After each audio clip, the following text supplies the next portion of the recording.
वेद प्रकाश यूं तो अपनी मृत्युशैया पर थे, लेकिन शायद किसी का इंतजार उनके जिस्म से उनके प्राण को बांधकर बैठा हुआ था। अभी किसी का इंतजार चल रहा था, कुछ ऐसा सवाल जिसका जवाब वो ताउम्र ढूंढते रहे। लेकिन अपने जाने से पहले उनको शायद एक उम्मीद मिल चुकी थी कि उसका जवाब शायद मिलने वाला है। बस अब इंतजार हो रहा था उनके पोते रवि का। कुछ समय बाद उनका पोता रवि आता है। शायद ना सिर्फ वेद प्रकाश को बल्कि सारे घर को उनका इंतजार था। जब रवि अपने दादाजी के पास आता है, उसकी आंखों में चमक थी। शायद जिस सवाल का जवाब ताउम्र वेद प्रकाश ढूंढते रहे, उनको आज उसका जवाब मिलने वाला था। ना ही सिर्फ जवाब मिलने वाला था, बल्कि अपने अतिवृद्ध शरीर को छोड़ने का एहसास होने वाला था, जिसको शायद वो कई समय पहले अपने आप को बस ख़त्म कर देना चाहते थे।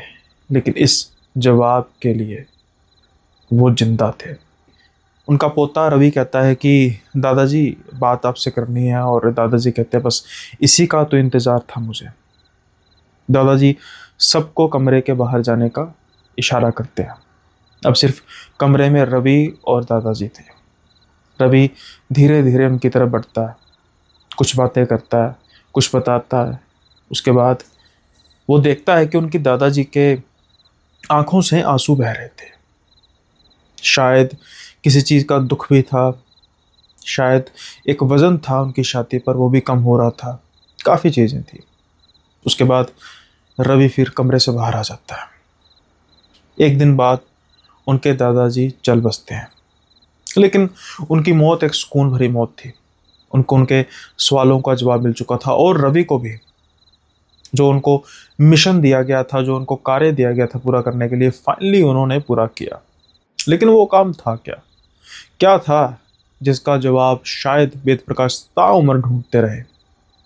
और क्या था वो राज जो रवि जिसका हल ढूंढ पाया?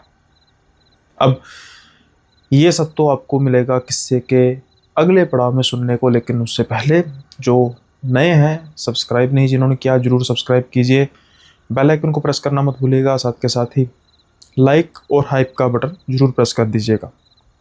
बढ़ते हैं अब हम इस किस्से के अगले पड़ाव की ओर। वेद प्रकाश का एक मित्र था, जिसको शायद वो तो नहीं कभी भूले थे, लेकिन उन्हें लगता था कि वो उनको जरूर भूल गया होगा। लेकिन आज 20 वर्षों बाद उनको कैसे वेद प्रकाश की याद आ गई? वेद प्रकाश अपनी दुकान पर बैठे हुए थे। वेद प्रकाश का काम काफ़ी अच्छा था। नौकर चाकर थे दुकान पर, और उनकी पत्नी भी उनके काम में सहयोग करती थी। लेकिन एक पत्थर जो शायद उनकी ज़िंदगी को दोबारा से अस्त व्यस्त करने वाला था। जब वो पत्थर देखते हैं तो नाम तो उन्हें जो है वो जाना पहचाना नहीं लगता, लेकिन जब वो पत्थर को खोलते हैं, उसमें जो लिखा होता है उसको पढ़ते हैं। उसको पढ़ने के बाद तो वो काफ़ी ज़्यादा परेशान हो जाते हैं। पत्थर था सोमनाथ का। सोमनाथ उनके बचपन के मित्र, वही मित्र जिसकी बात मैं कर रहा हूँ कि 20 साल बाद उनको कैसे याद आ गई कि वेद प्रकाश नाम का उनका एक मित्र भी था, जो शायद जीवित भी है या नहीं उनको नहीं पता। लेकिन अगर है तो कहाँ है, ये कैसे पता लगा? काफ़ी अचंभे में थे। और जिसने पत्र भेजा है वो कौन है? पत्र में लिखा हुआ था कि वो उनसे मिलना चाहते हैं, बहुत ज़रूरी है। इस पत्र को किसी भी तरीके से दरकिनार ना किया जाए, इग्नोर ना किया जाए। यूँ समझो कि शायद फिर से मिलना ना हो पाएगा। अभी जब ये बात सुनते हैं वेद प्रकाश या देखते हैं, पढ़ते हैं, तो परेशान तो हो जाते हैं कि भाई मित्रता तो थी, काफ़ी समय हो गया मिले को, ऐसा भी क्या मजबूरी आ गई जिससे इनको ख़ास तौर पर पत्र लिखना पड़ा और मुझको ही लिखना पड़ा? हो सकता है कि मुझे भूल गया होता, लेकिन याद है, मुझे बुलाया है, फिर तो कोई ना कोई ज़रूर बात होगी। सफ़र काफ़ी लंबा था, बहुत दूर जाना था उस काली हवेली की तरफ।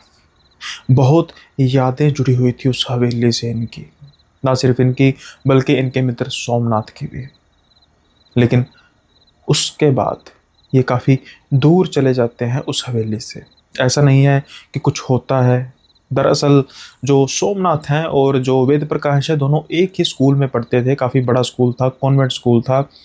अब कॉन्वेंट स्कूल से आपने इस चीज़ के बारे में सोच लिया होगा कि काफ़ी अमीर फैमिली थी दोनों की। और ये बात आज की तो होगी नहीं, क्योंकि अगर रवि वेद प्रकाश का पोता आज उन्हें कुछ बता रहा है तो नेचुरली बात है, जब वेद प्रकाश खुद छोटे होंगे या उनकी उम्र जब उनको लेटर मिला कितनी होगी, ये बात बरसों पुरानी है।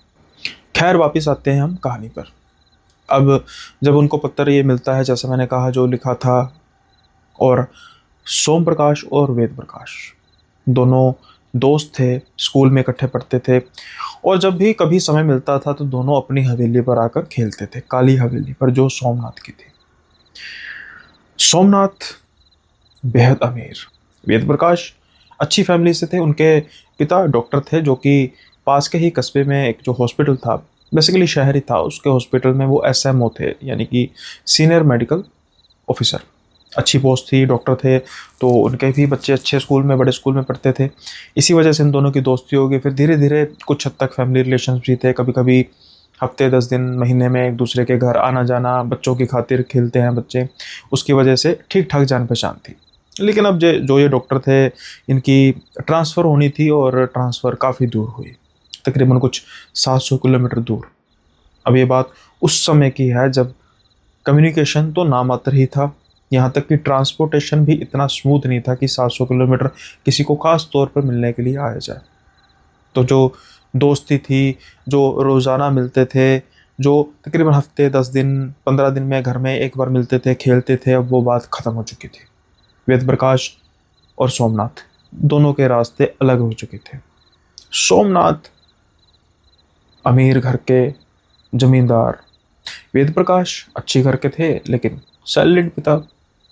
खैर वेद प्रकाश को तो यही लगता था कि मुझे कभी सोमनाथ याद थोड़ा करेगा। लेकिन जब आज ये चिट्ठी आती है, उसके बाद तो ये काफ़ी अचंभे में पड़ जाते हैं। और उत्सुकता भी थी मन में, डर भी था। उत्सुकता इस बात की कि अपने दोस्त को मिलने जाएंगे, डर इस बात का था कि भाई जो लिखा है चिट्ठी में वो कुछ ठीक नहीं है, कुछ समस्या जो है वो काफ़ी ज़्यादा गहरी लगती है। खैर उसके बाद ये रुख करते हैं उस काली हवेली का। अब काली हवेली जो है वो कोई शहर में नहीं थी, वो एक फार्म हाउस टाइप थी। दूर गांव में जो उनकी ज़मीनें थीं, कई एकड़ों में फैली हुई ज़मीनों में एक काली हवेली थी। जब तांगे वाला उस मेन रोड के पास पहुंचता है जहां से काली हवेली का रास्ता जाता था, तो तांगे वाला कहता है कि बाबूजी अब मैं उससे आगे नहीं जाऊंगा। तो ये पूछते हैं कि क्यों भाई, पैसे तो तुमने हवेली तक जाने के लिए लिए हैं। नहीं नहीं नहीं बाबूजी, हवेली तक जाने के लिए नहीं लिए, यहाँ तक थे, ये सड़क तक जाने के। हवेली, उस हवेली तक कौन जाए भला? तो ये कहते हैं क्यों, क्या हुआ, हवेली तक क्यों नहीं जाएगा? अरे उस श्रापित हवेली पर ना हम जाए। आप चाहे तो पैसे वापस ले लीजिए, पैसों का रोब मत दिखाइएगा, लेकिन उस हवेली की तरफ नहीं हम जाएंगे। अब ये सोचते हैं श्रापित हवेली, मैं समझा नहीं तुम्हारी बात को। वो कहता है कि आप जा रहे हो ना, मैं तो यह कहता हूँ कि वापस चल दीजिए, जाने के पैसे नहीं लूँगा, लेकिन अगर उस हवेली में जाते हैं तो समस्याएं आएंगी, आपको बहुत बड़ी बड़ी समस्याएं आएंगी। एक बार फिर से सोच लीजिए, कहीं उस हवेली में रहकर उस हवेली के ही ना होके रह जाए। ये सुनने के बाद काफ़ी अजीब लगता है वेद प्रकाश को, लेकिन वो इसकी बात को आगे कर देते हैं और उसको पैसे देकर कहते हैं कि भाई अपने काम से काम रख। अब उस मेन रोड से उस जो हवेली का रास्ता है वो तकरीबन 4 किलोमीटर दूर का था। इनके लिए कोई अनयूजुअल बात नहीं थी, काफ़ी चलते थे। आज काफ़ी अमीर होने के बावजूद भी इनकी जो जॉगिंग वगैरह की रूटीन थी, तो उनको कोई किसी तरीके की दिक्कत थी नहीं, इसलिए ये चल पड़ते हैं पैदल ही उस रास्ते की ओर। इनको उम्मीद थी कि शायद कोई इन्हें रिसीव करने के लिए लेकर आएगा, क्योंकि काली हवेली की भव्यता आसपास के सारे इलाके में फैली हुई थी। लोग इस हवेली को देखने के लिए तरसते थे। लेकिन आज क्या सुनने को मिल रहा है कि उस हवेली के पास जाना तो दूर की बात, कोई उस हवेली को देखना तक नहीं चाहता। उदाहरण के तौर पर ये टांगे वाला, ऐसा भी क्या हो गया, क्या हुआ उस काली हवेली की भव्यता को? क्या हुआ उस काली हवेली के लोगों को? ये तो उनको वहां पर जाने से ही पता लगना था, लेकिन एक दिल में जो डर था वो इनके समा चुका था कि कुछ अनहोनी ना हो, कुछ बुरा सुनने को ना मिले। जैसा मैंने कहा कि ये उम्मीद करके बैठे थे कि इनको कोई लेने आएगा, लेकिन कोई लेने नहीं आया। खैर, ये अब चलते जा रहे थे उस हवेली की तरफ। एक छोटा सा बैग था, सोचा होगा कि कुछ दिन वहां पर रुकूंगा फिर वापसी करूंगा। अब जैसे ही वो हवेली की तरफ रुक करते हैं, शाम हो चुकी थी, अंधेरा छाना शुरू हो गया था, लेकिन हवेली बड़ी क्लियर नजर आ रही थी।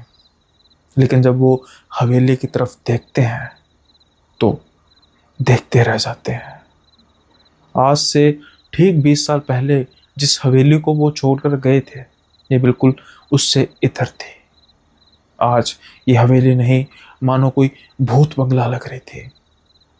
हवेली के दीवारों पर फैली हुई जटाएं, लंबी लंबी बेलें, काली ही तो थी, लेकिन अब वहां पर हरे रंग की काई भी लग चुकी थी। ये साफ तौर पर जाहिर करती थी कि कई बरसों से इस हवेली की दीवारों की सफाई नहीं हुई। वहां पर आसपास कोई नजर नहीं आ रहा था। वो बाग जो देखने में इतने सुंदर होते थे, जिसकी वजह से खास तौर पर वेद प्रकाश मिलने जाया करते थे सोमनाथ को, वो स्विमिंग पूल वो देख रहे थे बिल्कुल सूखा हुआ। वहां पर गार पड़ी हुई थी। वो बाग जिसकी बात मैं कर रहा हूँ, वो उनकी टहनियाँ सूखी हुई थी, पेड़ जैसे मानो यहाँ पर किसी इंसान का नहीं, भूतों का बसेरा हो चुका है। वो बड़ा सा दरवाज़ा हवेली का, जिसकी भव्यता शान देखते ही बनती थी, आज उस पर भी काई ऐसे जमी हुई थी जैसे बरसों से किसी ने सफाई करना तो दूर उसकी तरफ देखा ना हो। क्या आज भी यहाँ पर कोई रहता है? 2-3 लाइट्स चल रही थी जो इस बात का सूचक थी कि कोई तो रहता है। लेकिन अगर वो लाइट्स ना जल रही हो तो हवेली और खंडर में डिफरेंस कर पाना किसी के लिए बहुत ज़्यादा मुश्किल नहीं होगा। अगर वो लाइट्स ना जल रही हो तो कोई आसानी से कह सकता है कि ये हवेली नहीं है, उसका खंडर है। खैर, अब ये बढ़ते जा रहे थे उस दरवाजे की ओर, वो दरवाज़ा खटखटाते हैं। 3-4 नॉक करने के बाद एक इंसान बाहर निकलता है। अब वो इंसान जब इनको देखता है तो सबसे पहले कहता है, आप वेद प्रकाश? ये कहते हैं, हाँ जी, आप बताइए। तो वो कहते हैं, मैं प्रभु राम। अच्छा, प्रभु राम, आपने ही वो पत्थर? हाँ, मैंने ही लिखा था, आपको मालिक ने कहा था लिखने के लिए।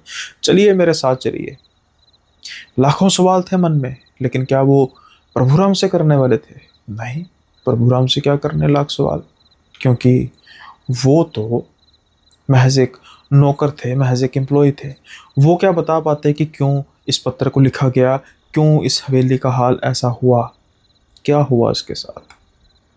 कुछ देर बाद प्रभु राम इनको एक बहुत बड़ी लॉबी में लेके जाते हैं। बखूबी पहचानते थे उस लॉबी को, क्योंकि जब ये खेल कर थक कर इस लॉबी में आते तो जो नौकरों की लाइन होती थी इस हवेली में, इनका खाने पीने का प्रबंध वहाँ पर होता।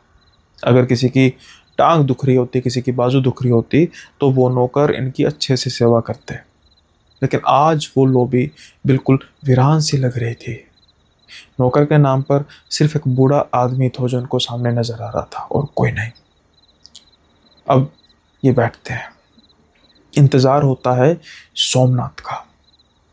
कुछ समय बाद एक आवाज आती है इनको, टक टक टक। ऐसा लग रहा था कोई छड़ी लेकर इनकी तरफ बढ़ रहा है, बहुत धीरे धीरे। जाहिर तौर पर कोई बुजुर्ग ही होगा। इनको यही लगा, अरे लगता है सोम के पिताजी हैं, उनको मिले भी तो काफ़ी देर हो चुकी है, इसी बहाने उनके माता पिता से मिलना हो जाएगा।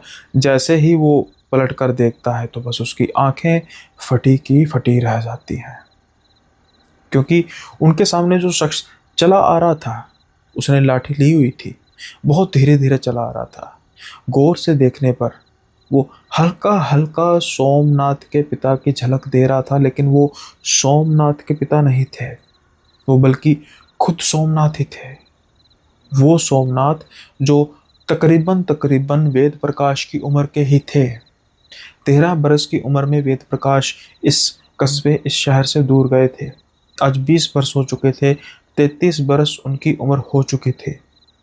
और 33 बरस में कोई इंसान अपनी जवानी के शिखर पर होता है, लेकिन वो जब सोमनाथ को देखते हैं तो ऐसा महसूस होता है कि जैसे कोई 55 साल का बूढ़ा उनके सामने आ रहा है। हैरान, परेशान, निशब्द, कुछ भी नहीं कहने को था। बस वो आंखें बड़ी कर करके उनकी तरफ देख रहे थे। कुछ समय बाद सोमनाथ आते हैं। आकर कहते हैं, मुझे पूरी उम्मीद थी वेद तू आएगा, तू आ ही गया। वेद कांपते हुए स्वर में कहते, सोम सब ठीक तो है? तो सोम कहते हैं, हाँ ठीक ही तो है, सब ठीक है, चलो बैठो, बैठते हैं, बातें करते हैं। इतने वर्षों बाद वेद सोम को मिले थे, लेकिन सोम ने उनके साथ हाथ नहीं मिलाया, उनको गले नहीं मिले। बात काफ़ी अजीब लगी, लेकिन सोचा कि भाई मुझे कुछ यहाँ पर ठीक नहीं लग रहा। सोम की ऐसी हालत कैसे हो सकती है उसकी?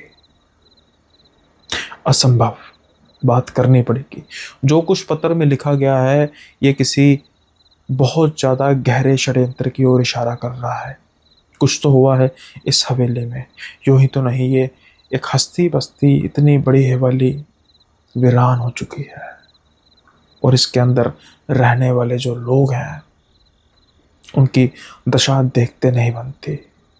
वो क्या एक्सपेक्ट कर रहे थे?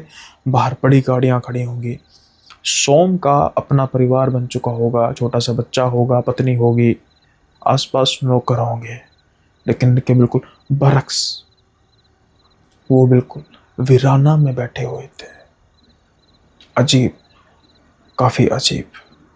खैर, बात होनी शुरू होती है और सोम से बात करते हैं वेद। भाई सब ठीक नहीं लग रहा, पत्र में भी तूने कुछ ऐसा लिखा है कि मुझसे रहा ना गया। सोम कहते हैं, अरे भाई पहले ये बता, सफर ठीक रहा ना?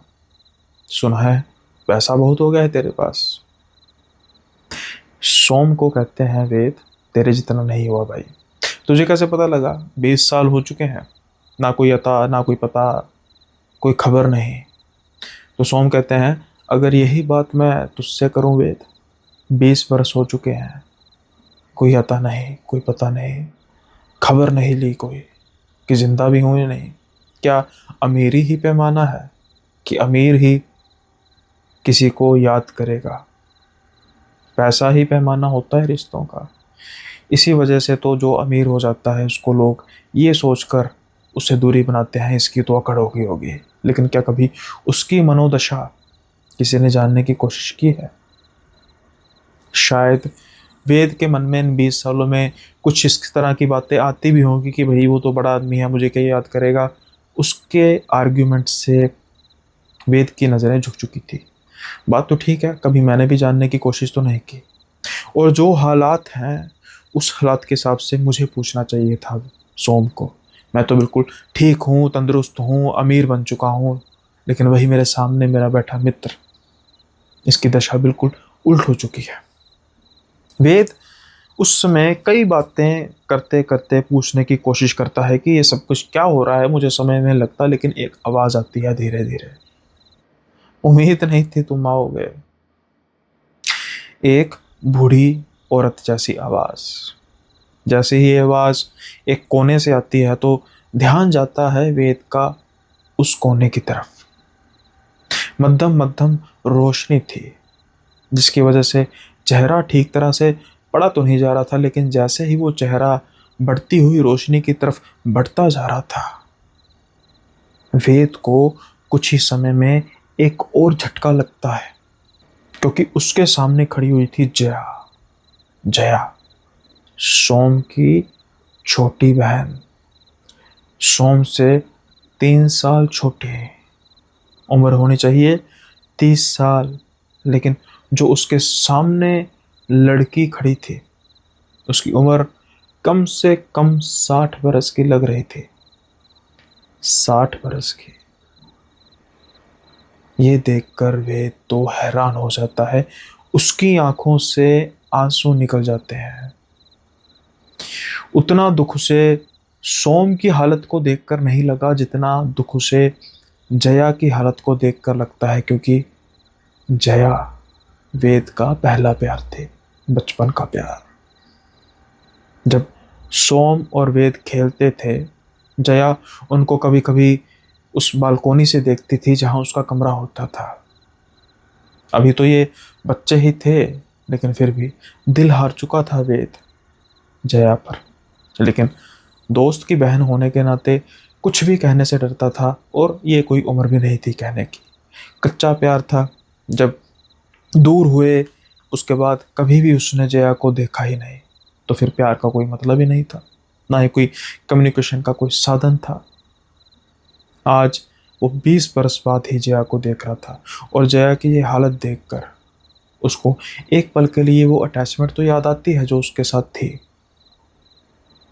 वो कांपती हुई आवाज में फिर पूछता है, जया तुम, अरे तुम्हारे साथ भी ये हुआ, ये चल क्या रहा है, मुझे बताओ तो सही।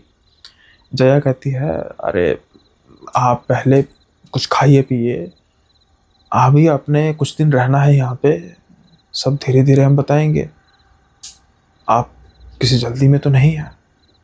तो वेद कहता, नहीं जल्दी तो मुझे नहीं है, लेकिन मुझे हैरानी और दुख है कि ये सब कुछ चल क्या रहा है, मुझे बताओ भाई क्या सब कुछ है। सोम कहता है कि वेद बस अभी तुम थके होगे, ऐसा करो खाना खाते हैं, खाना खाने के बाद फिर सोने की तैयारी करते हैं, तुम सो जाओ, सुबह उठते हैं, सुबह उठ के हम फिर बात करेंगे। शायद वेद को ये लग रहा था कि इनकी किसी वजह से माली हालत जो है वो काफ़ी ख़राब हो चुकी है, लेकिन कुछ समय बाद वो जो इकलौता नौकर था वो अलग अलग तरह के व्यंजन लेकर आता है, जो ठीक इनको आज से 20 साल पहले की याद ही दिला रहे थे। जैसा आलीशान खाना ये पहले खाते थे, वही खाना ये आज भी अब भी खा रहे थे। थोड़ी सी तसल्ली होती है, लेकिन सवालों की लिस्ट बढ़ती ही जा रही थी वेद के मन में कि आखिर ये सब कुछ चल क्या रहा है। ये मुझे कह रहे हैं कि तुम सफ़र में थके होगे, बिल्कुल थका हूँ, बहुत थका हूँ। ये कह रहे हैं कि थकावट की वजह से आराम करो, करना चाहता हूँ, लेकिन जो ये सवाल है क्या मुझे आराम करने देंगे? नहीं, मुझे नहीं लगता ये आराम करने देंगे। खैर, अब ये आराम करने के लिए चले जाते हैं।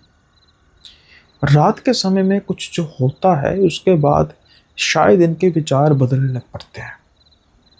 इनके मुताबिक हवेली में सिर्फ इनके अलावा 3 और लोग होने चाहिए थे। ये, सोम, जया और वो बूढ़ा नौकर, बस। लेकिन रात के समय में इनको उस हवेली से ऐसी आवाज़ें आ रही थी जहाँ पर जैसे किसी ने कोई समारोह रखा हो। ये उठ के लॉबी में, हॉल में जाते हैं, आवाज़ें एकदम से बंद हो जाती हैं, लेकिन डर इनके मन में बैठ जाता है। क्या ये इनका वहम था? लंबा सफ़र होने की वजह से इतना थक चुके थे कि इनको आवाज़ें सुनाई दे रही थी। जैसे तैसे करके रात बीतती है। अगले दिन जब सुबह ये उठते हैं, नहाते धोते हैं, नाश्ते पर बैठते हैं तो बात करने की कोशिश करते हैं। सोम इनको एक ही बात कहता है कि वेद, मैं चाहता हूँ कि कुछ दिन तुम मेरे पास रुके, इसके अलावा मैं कुछ बात नहीं करना चाहता है। अरे बताओ तो सही, अंकल आंटी कहाँ पे हैं? वो चले गए, चले गए, हमेशा के लिए छोड़ के चले गए। तो मैं समझा नहीं, तुझे तुझे मैं बताता हूँ। नाश्ता करते हैं, उसके बाद वो उसको एक तहखाने की ओर लेकर जाता है। जब वो उसको तहखाने की ओर लेकर जाता है, वहाँ पर उसको 2 कब्रें दिखाई देती हैं, जो इनके माता पिता की कब्रें थी, यहाँ पे है। जब ये देखते हैं वे, तो ये हैरान हो जाते हैं कि भाई ये क्या भाई? पहली बात तो भाई हमारे तो संस्कार करते हैं, और अगर कब्र बना भी दी है तो भाई घर पे तहखाने में कब्र कौन बनाता है? सोम कहते हैं कि मुझे नहीं पता, लेकिन मैं नहीं चाहता अपने माता पिता मुझसे दूर जाए, क्योंकि रात के समय में ही तो वो मुझसे बातें करते हैं। अगर यहाँ से उनको मैं लेकर चला गया तो फिर वो कैसे मिलेंगे मुझे? आज पहली बार वेद को यह महसूस हो रहा था कि कुछ ज़्यादा ही सीरियस है। शायद इनकी दिमागी हालत ठीक नहीं है। डॉक्टर की फैमिली से संबंधित थे तो कोई दिमागी समस्या तो नहीं है। किसी तरीके का कोई ऐसी कोई वायरस, किसी तरीके की कोई ऐसी डिसऑर्डर तो नहीं है जो इतने बूढ़े लग रहे हैं ये। अब वेद थोड़ा सा अग्रेसिव होता है और पूछना शुरू करता है, लेकिन सोम के जवाब बिल्कुल नपे तुले थे, मानो जैसे किसी ने उस पर गांठ बांध के रखी है। गलती से भी वो खुलनी नहीं चाहिए। वेद कोशिश करता है वो पूछने की जया से भी, लेकिन जया तो सोम से भी बड़ी जिंदा लाश थी। वो पूछने की कोशिश करता है उस नौकर से भी, लेकिन कुछ पता नहीं चलता। कुछ नहीं, सिवाय खामोश चेहरों के, पथरीली आंखों के, और कुछ नहीं। अब पहले वेद जो सोचकर आया था कि वो कुछ दिन हंसी खुशी रहेगा, अगर कोई समस्या है भी है तो मिलकर समाधान निकाले जाएंगे, लेकिन अब वो हवेली, काली हवेली काटने को दौड़ रही थी वेद को। वो चाहता था कि जो कुछ भी खुलासा होना है, जो कुछ भी सोम उसको बताना चाहता है, जल्दी से बताए। वो उसके बाद इस हवेली में रुकेगा नहीं, उसको चुभन होती है इस हवेली में। लेकिन शायद अभी काफ़ी कुछ देखना बाकी था। और वो क्या था? कुछ खौफनाक था, कुछ दर्दनाक था। रात का समय होता है, तीसरी रात थी ये, खाना खा रहे होते हैं। सोम कहता है, वेद मैं चाहता हूँ कि मैं तुम्हें कुछ ऐसे राज की बातें बताऊं जो जो इस हवेली से संबंधित है, हमसे संबंधित है। लेकिन लेकिन अ, अगर बताया तो शायद बस यही कहने की देर थी। जो जया बड़े आराम से खाना खा रही थी, उसको ना जाने क्या होता है। एक आदमी की आवाज में बोलती है, बताया तो मरोगे, देखना चाहते हो कैसे? देखते ही देखते सोम और वेद के सामने जया जब इतनी बात करती है, उसके हाथ दोनों ऊपर होते हैं और ऐसे मुड़ते हैं जैसे किसी ने तोड़ दिया हो। लेकिन चीख का नामो निशान नहीं था, बल्कि हंसने की आवाज आ रही थी। जया की नहीं, जया के अंदर से किसी आदमी की। अब वो खड़ी होती है। हम दोनों सन के सन बैठे थे। अचानक से एक झटके से दीवार पर जाके लगती है और नीचे गिर जाती है। मेरी आंखें सोम को देख रही थी और उससे सवाल पूछ रही थी कि ये क्या। और सोम देख रहा था अपनी बहन की ओर, जितनी तेज हो सकता है उसकी तरफ भागते जाता है। जया, जया, नहीं नहीं, कुछ नहीं बताऊंगा, मुझे माफ कर दो, मैं नहीं, आगे से नहीं बताऊंगा। लेकिन जब जया की नब्ज चेक की जाती है, जया मर चुकी थी मेरे सामने, यानी कि वेद प्रकाश के सामने उसकी जान जा चुकी थी। किसने ली, किसी को कुछ नहीं पता। वेद प्रकाश हैरान, सोमनाथ रोए जा रहा था। कुछ समय बाद वेद प्रकाश के आंसुओं का बांध भी टूट पड़ता है। पहला प्यार जो था वो भी रोने लग पड़ता है। वो नौकर आके इनको दिलासा देने की कोशिश करता है, लेकिन ये रात काफ़ी दुखदाई थी। कुछ समय बाद सोम कहता है कि प्रभु राम जी, आप तैयारियां कीजिए अंतिम विदाई की बहन की, माँ बाप के साथ ही।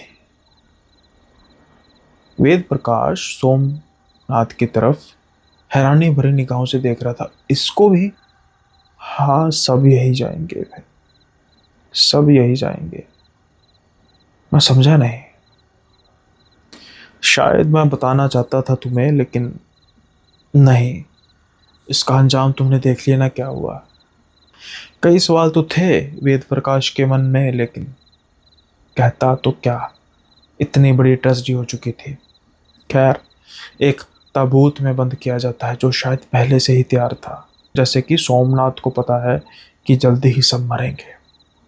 उस ताबूत को, जो एक पहले से ही गड्ढा खुदा हुआ था, उस पर बस एक शेल्टर लगा था, उसको साइड पर करते हैं, ताबूत को बीच में रखते हैं, उस पर फिर से वो शेल्टर रख देते हैं। और वेद प्रकाश और सोम प्रकाश उस नौकर को कहता है कि कुछ समय बाद ऊपर मिट्टी डाल देना। बस अगली सुबह होती है। सोम और वेद दोनों बहुत बुरी हालत में थे, रो रो के बुरा हाल था। वेद प्रकाश कई सवाल करना चाहता था, लेकिन जैसे ही उसके मन में ये बात आती थी कि मैं पूछूं तो पूछूं क्या, वो वही नज़ारा देखकर हंसो उत्साहित हो जाता था। उसकी हिम्मत नहीं हो रही थी पूछने की कि मैं पूछूं तो क्या पूछूं। खैर, अगली रात फिर से क़यामत की रात थी। वेद प्रकाश सोने की कोशिश कर रहा था। बाहर बादलों की आवाज़, गर्जन, बारिश अलग तरीके का नज़ारा तैयार कर रही थी उस काली हवेली के आसपास।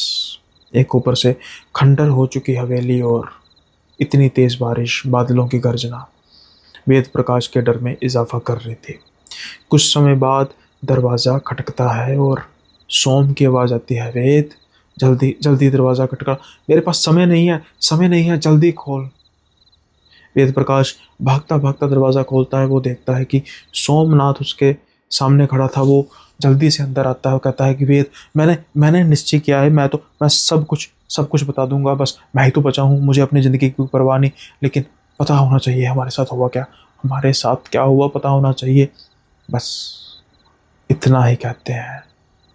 महसूस होता है कि कोई खड़ा हुआ है उस दरवाजे की ओर। ये चंद कदम आगे आ चुके थे। जैसे ही वेद प्रकाश और सोमनाथ उस दरवाजे की ओर देखते हैं, वहां पर वो खड़ी थी, जया। बादलों की गर्जना, चमचमाती बिजली जब उसके सफ़ेद कपड़ों पर पड़ रही थी, जब उसको अंतिम विदाई दी गई थी, वही कपड़े उसने डाले हुए थे, लंबे लंबे बाल, बिल्कुल शांत चेहरा। बस जैसे मानो कि जया ने ही उसकी मूर्ति को खड़ा किया है। सोमनाथ हंसता है, तो जया वापिस आ गई, वापिस आ गई जया। मैं यकीन नहीं कर पा रहा। मैं पर आज सब कुछ वेद को बताऊंगा, इसीलिए तो हमने इसको बुलाया था। हम दोनों इतने सालों से कोशिश कर रहे थे कि हमारा राज किसी को तो पता होना चाहिए, इसको तो बताना था हमने, ताकि शायद हमें मुक्ति मिल सके, हमारे माँ बाप को मुक्ति मिल सके। लेकिन तू मेरा साथ छोड़कर चली गई। वेद प्रकाश ये नज़ारा देखकर कंपकपाए जा रहा था। अभी कल ही तो जिसको उन्होंने कब्र में बंद किया है, वो उसके सामने जिंदा खड़ी थी। सोमनाथ जल्दी से अपनी बहन की तरफ भागता है, उसको गले लगाता है।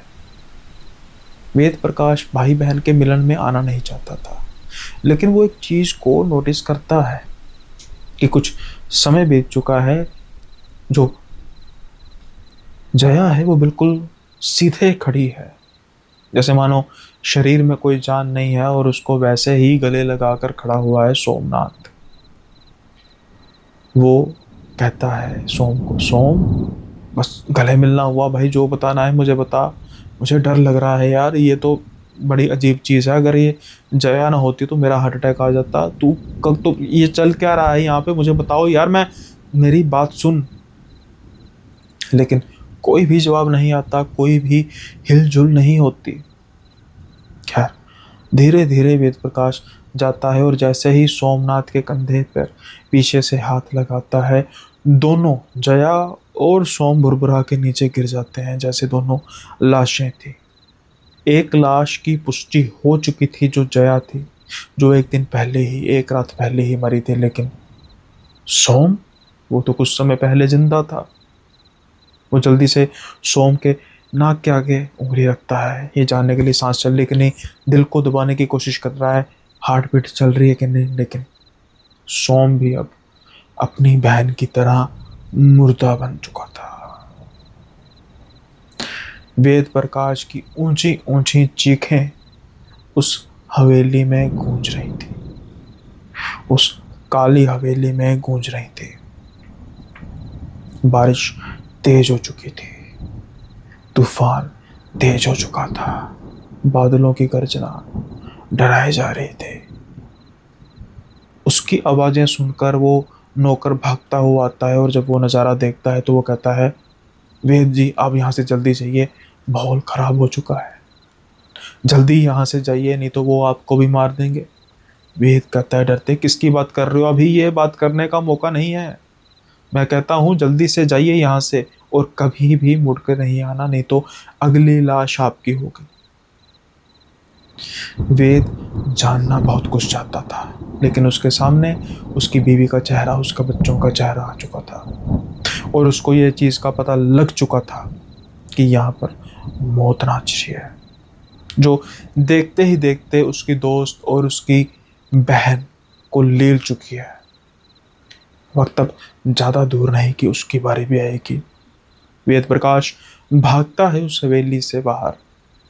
तूफानी बारिश में, बादलों की डरावनी गर्जना में जब वो पीछे मुड़ के देखता है हवेली को, तो उसको हवेली खाने को दौड़ रही थी, जैसे मानो वो कोई हवेली नहीं, कोई राक्षस है। बस ये आखिरी बार था वेद प्रकाश उस हवेली की तरफ देख रहा था। जैसे तैसे वो भागता हुआ मेन रोड पर आता है, चलता जाता है उस हवेली से दूर, बारिश में, तूफानी बारिश में जितना दूर जा सके। सुबह होते होते वो तांगा पकड़ता है, स्टेशन वापस जाता है और अजीब से तरीके का एक्सपीरियंस लेकर, एक खौफनाक एक्सपीरियंस लेकर घर पहुंचता है। कई बरस उसको लग चुके थे सदमे से बाहर निकलने में। धीरे धीरे जब वो उभरना शुरू करता है तो वो सोचता है कि क्या उसे उस हवेली की तरफ जाना चाहिए या नहीं। क्या कुछ जानने को, पता करने को मिलेगा? प्रभु राम तो है ना, उसको ढूंढूंगा मैं। कुछ बरसों बाद वेद प्रकाश जाता है और सबसे पहले वो जाता है पुलिस स्टेशन, क्योंकि जो भी रिपोर्ट हुई होगी वो उसको वहाँ पर तो मिल ही जाएगा। पता लगता है कि आज से कुछ बरस पहले इस हवेली के आखिरी वारिस भी मारे गए। उनकी लाशें एक कमरे में मिली। मौत का कारण, दोनों को हार्ट अटैक। रिपोर्ट किसने दर्ज कराई? प्रभु राम ने। प्रभु राम का एड्रेस क्या है? पैसा खिलाने पर मिल गया। इसके अलावा हवेली खंडर हो चुकी है, काफ़ी हिस्सा टूट चुका है। शायद इसका कोई वारिस ना होने की वजह से सरकारी पोजीशन में आ चुकी होगी, कुछ ज़्यादा पता नहीं। दोबारा हवेली को देखने की हिम्मत हुई नहीं।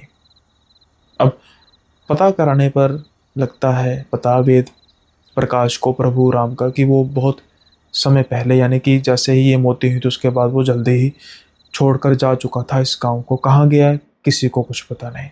बात तब की है जब संचार के साधन इतने नहीं थे। कैसे पता करता वेद प्रकाश? ढूंढता रहा कुछ बरसों तक। वो ढूंढा, फिर अपने बेटे को भी इसी काम में लगाया, लेकिन नहीं पता लगा। धीरे धीरे समय बीतता गया, परिवार बढ़ता गया, बच्चों की शादी हुई, फिर पोते हुए, पोते बड़े हुए और समय आ चुका है सोशल मीडिया का। दूरसंचार की ऐसी क्रांति आई कि बरसों बिछड़े लोग भी मिलने शुरू हुए। जब वेद प्रकाश खुद इतने ज़्यादा बीमार हो चुके थे कि उनको अपना आखिरी समय याद आ चुका था, जब वेद प्रकाश खुद इतने ज़्यादा बीमार हो गए कि उनको अपना आखिरी समय नज़दीक आता नज़र आया, तो उन्होंने जब अपने पोतों से बात की कि अगर ढूंढ सकते हो तो ढूंढो, शायद प्रभु राम का कोई वारिस मिल जाए। उनके पास सिर्फ उसका एक पुराना एड्रेस था, उसका नाम और कुछ नहीं, लेकिन उनके पोते रवि ने कर दिखाया। रिकॉर्ड्स खंगाल खंगाल के पता किया गया। पता लगा कि प्रभु राम तो उस घटना के बाद, जिसके बारे में बताया गया था उनके दादाजी द्वारा, उस घटना के 7 साल बाद वो चल बसे। अब प्रभु राम के परपोते से बात होती है रवि की। जैसे मैंने कहा, ड्रेस से कड़ी मिलाकर, पैसे खिलाकर, रजिस्टर्स वगैरह सब जो भी होते हैं, नाम पते का करके उनके पोते अभिराम तक पहुंचते हैं रवि। फिर अभिराम से जब बात की जाती है तो वो कहता है कि हाँ, मेरे परदादा जी थे प्रभु राम जी, और एक कहानी जो चलती आ रही है उस काली हवेली के बारे में, वो पीढ़ी दर पीढ़ी हम तक पता है और हमारे दादाजी ने हमें बताई थी, यानी प्रभु राम जी के बेटे ने। क्या थी? एक हंसता खेलता परिवार, सिर्फ 4 लोगों का परिवार और कई नौकर। लेकिन एक दिन नजर लग गई इसको। एक औरत आती है जो अपनेपन का दिखावा करती है। धीरे धीरे वो केयर टेकर के तौर पर आती है, क्योंकि जो मालकिन थी उनको चोट लगी थी कूल्हे में और उसकी वजह से बेड रेस्ट रखी थी, तो एक केयर टेकर डॉक्टर के द्वारा प्रोवाइड की जाती है। लेकिन वो औरत नहीं थी, वो डायन थी। उसने मालिक पर पता नहीं क्या जादू किया। धीरे धीरे मालिक का स्वभाव मालकिन को लेकर बदलने लगा और फिर एक वक्त ऐसा भी आया कि मालिक तो मालकिन को तलाक देने की तैयारी में थे। हम में से कई लोग थे ऐसे जिनको ये बर्दाश्त नहीं हो रहा था। जब हमने उसकी हिस्ट्री पता लगाई तो वो पता लगा तो वो तो डायन है, जादू टोना करने वाली है। शायद किस्मत को कुछ और ही मंजूर था। वो उसी तहखाने में जादू टोना किया करती थी जहां पर मालिक और मालकिन की कब्रें हैं। एक दिन शायद उसका जादू टोना उल्टा पड़ गया, क्योंकि अगले दिन उसकी लाश उस बेसमेंट से मिली। लेकिन उसके बाद इस घर में क़यामत आई। नौकरों को उसकी आत्मा दिखाई देती थी, वो उनको डराती थी। नौकर छोड़कर भागने लग पड़े। कुछ ही नौकर रह गए और फिर सिर्फ मैं रह गया। मकान मालिक और मालकिन दोनों को पागलपन के दौरे पड़ते थे और दोनों की सोते हुए मौत हो गई अचानक। कारण किसी को नहीं पता और पता नहीं क्या हुआ। सोम को वो जिद पर अड़ गया कि वो तो इसी घर में, उसी तहखाने में उनकी कब्रें बनाएगा। और जब से उनकी कब्रें बनी, बिल्कुल हष्ट पुष्ट दोनों भाई बहन ऐसे बदले जैसे बूढ़े होते हैं। 25-30 की उम्र में ही वो अपनी उम्र से दुगने लगने लग पड़े।